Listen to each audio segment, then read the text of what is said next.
Welcome to the Holotropic Psychedelic Integration Podcast, Episode 7. I'm Art Granoff. I'm James Moran. So far at Holotropic Psychedelic Integration Podcast, we've introduced Stan Grof and talked about his background, his 6 decades with psychedelics and breathwork, exploring the deep psyche. We've talked about the 4 basic perinatal matrices, BPM-1, the amniotic universe, also known as Neptune. BPM-2, the cosmic oppression, also known as Saturn. BPM-3, the struggle of death rebirth, also known as Pluto. And the experience of death and rebirth, known as Uranus. And this is a pictographic representation of Stan Grof's expanded cartography of human psyche. And we spoke about this and how the upper part of the hourglass shape represents the personal unconscious. And then in the middle, we've got the basic perinatal matrices as just illustrated by that last slide. And we've got below them how you can access the transpersonal unconscious, collective unconscious, archetypal dimension, via non-ordinary states of consciousness. And also on the left there, you'll see the astrological birth chart, and you'll notice how in the last slide, each stage of the birth process was reflected by one of the astrological archetypes. And those basic perinatal matrices are a general template of what human birth is like, of what coming into incarnation through the birth is like. Everybody's birth process is going to be unique, however, and that unique entry point into incarnation via birth is captured in your birth chart, in your astrological birth chart. That illustrates not just the birth process that you went through and your particular inflection of the BPMs of the basic perinatal matrices. It also illustrates your life and your psyche and kind of the archetypal tensions that you've come into this incarnation to reconcile. It shows your nature, your mind, your kind of the archetypal composition of your being and your life. And so that's what we've also touched upon in earlier episodes of this podcast. When I first saw the astrological chart in relation to the BPMs, I fell out of my chair. I had been studying Stan's work, reading his books, learning about the 4 BPMs. And then when the astrological chart got brought in, it became a systems approach, 2 disparate methods coming together to form something new. And we looked at Albert Hofmann's birth chart. There he is, born in 1906, the father of LSD. And we talked about how his outer planet transits, his Uranus with Neptune and Uranus with Pluto, and essentially paved the way for him to make this great discovery.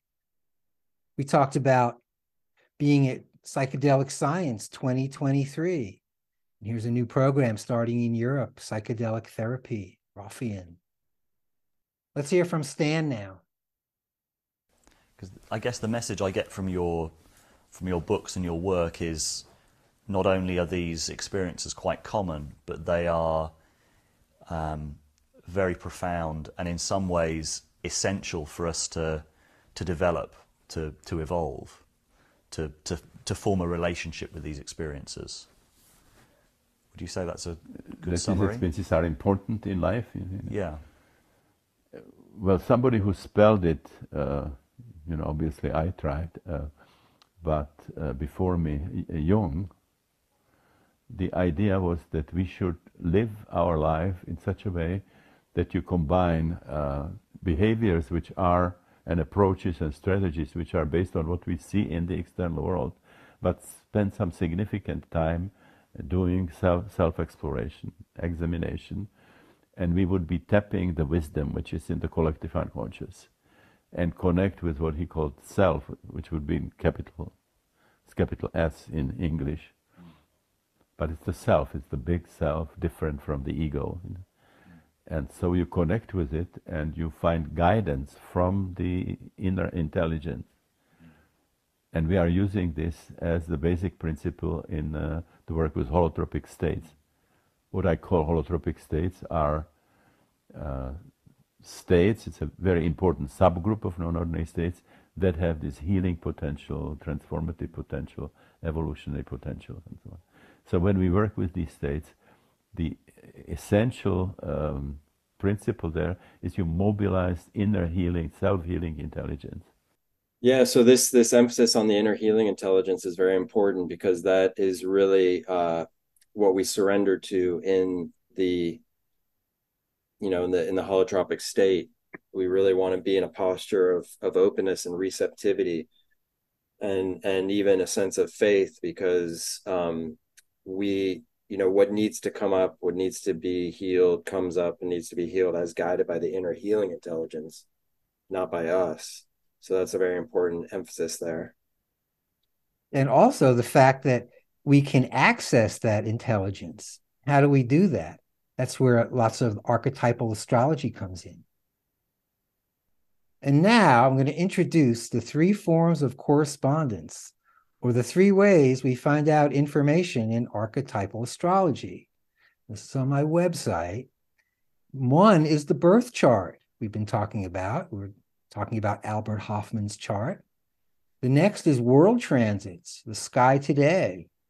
You were born today. Today's chart would be your horoscope. And the personal transit chart. We take your birth chart and the world transit, mix it together for the personal transit chart. Here's some examples.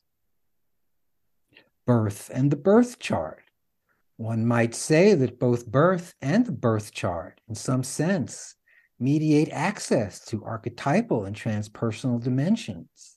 More specifically, the careful study of the birth chart and the reliving of birth and perinatal experiences of death and rebirth both appear to provide powerful ways for individuals to access more directly and consciously the deeper archetypal and transpersonal dimensions. Both the perinatal layer of the psyche and the astrological natal chart seem to represent a gateway, a via regia, opening up consciousness to the depths of the unconscious, welcoming the holotropic worldview, moving towards wholeness. Birth chart shows your inner game. It's all about you. Explore your cosmic identity. Identify positive traits to accelerate. Recognize blind spots to work on. Get grounded. With world transits, we tell the archetypal time. It's similar to a watch or clock, and it really helps us understand the archetypal qualities and tensions at play on the world stage. So it's like it's getting a sense of the tone of the headlines at any certain point in time that we're looking at. Like this chart has Sun opposite Pluto, and there's a description here of that. The moon is trine Saturn. That means that the moon and Saturn are 120 degrees apart. Mars is opposite Saturn, so Mars opposite 180 degrees. And that is a combination that will be with us for several weeks, and it's it's an interesting combination. So this world transit chart showing that Mars-Saturn aspect points towards a time in which Mars and Saturn are activated together, Mars being the archetype of forceful action, and Saturn being the archetype of constriction, constraint, and also kind of reality checks and a kind of the reality principle, the gravity, the seriousness of reality. So those two in an opposition like that are in tension with each other, which is something that would be very observable. We know the archetypal tension, we know the archetypal qualities. We just have to look at the world stage to see specifically how they concretely show up in the world? How does the general sense of Mars, the action principle, the get up and go, the bravery, also the argumentativeness, combines with Saturn, the ability for constraint and discipline and perseverance, also the heavy associations with reality checks, with burdens, with limitations of reality. So we know the archetypal combination. How does it show up specifically on the world stage? So we look out for that using our archetypal eye. Also, Jupiter is conjoined with Uranus in this chart, and that is a longer transit. That's a year-long transit. One in which Jupiter is associated with expansion and success, and Uranus is associated with kind of flashes of insight and liberating innovations. And so the two together can make for like expansive leaps of innovation, of freedom. And so this is an example of a world transit chart. This one specifically is for mid-July 2023. And now, personal transits. I've got my chart up here. I was going to show Albert Hoffman's chart, but he doesn't have any personal transits at the moment. So what I was going to show was 3 long-term transits of mine. One being Uranus conjunct the Sun from 2020 to 2024, which I'll show you right now. There's my Uranus conjunct Sun transit. It started in mid-2020 and it runs through 2024. Uranus being BPM 4, release from mom's body, liberation, no more constraint, and the sun shining a light on that. So for the past few years, I've been in a period of intense breakthroughs and new stuff happening, as evidenced by world transits today and now in this podcast, the Holotropic Psychedelic Integration. I also have Uranus square Pluto from 2022 through 2025. So about halfway done. Uranus liberates and Pluto intensifies. So it's an energy similar to the 1960s. There's a lot of freedom, but a lot of intensity as well. I've got a Neptune sextile Jupiter transit through 2027. Neptune would be BPM 1. Neptune would be undifferentiated consciousness. It would dissolve boundaries between us. And Jupiter would expand that. So the way I would look at this Neptune sextile Jupiter for the next few years would be expanded consciousness. So that looks good to me. And then also, I've got a Pluto square Mercury transit from 2019 to 2026. And that's right over there. Again, started at 2019 and runs through almost 2026. Pluto's intensity, the underground, the underworld, what's hidden. And Mercury is all about the mind, all about our mental process and communication. So one could say a Pluto square Mercury transit would allow someone to go really deep with their mind, understand and find things under the surface, say, of consciousness, and communicate them. Pluto square Mercury. So those would be just some brief examples of outer planet transits that I have, or you can find out what yours are too.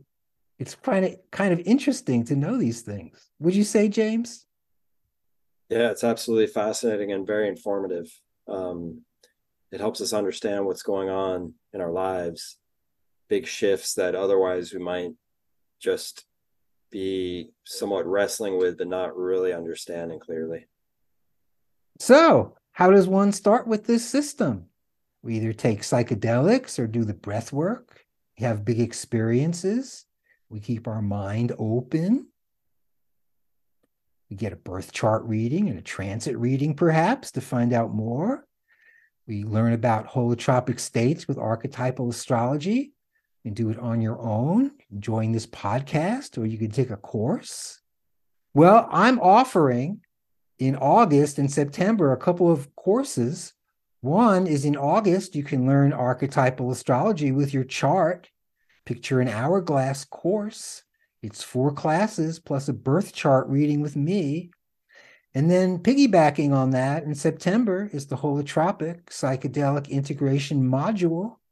You can blend consciousness research with archetypal astrology and grasp outer planet transits related to your deep journeys, just like I showed you. You can select timing for ongoing sessions. It's 2 classes plus a personal transit reading with me. Also, I saw the other day, The Way of the Psychonaut film about Stan Grof is available at no charge on YouTube. So just go over to YouTube and search The Way of the Psychonaut, and you should be fine. All right, everybody. Thanks for joining us on the Holotropic Psychedelic Integration Podcast. Yes, thanks for joining us, and hope to see you next time.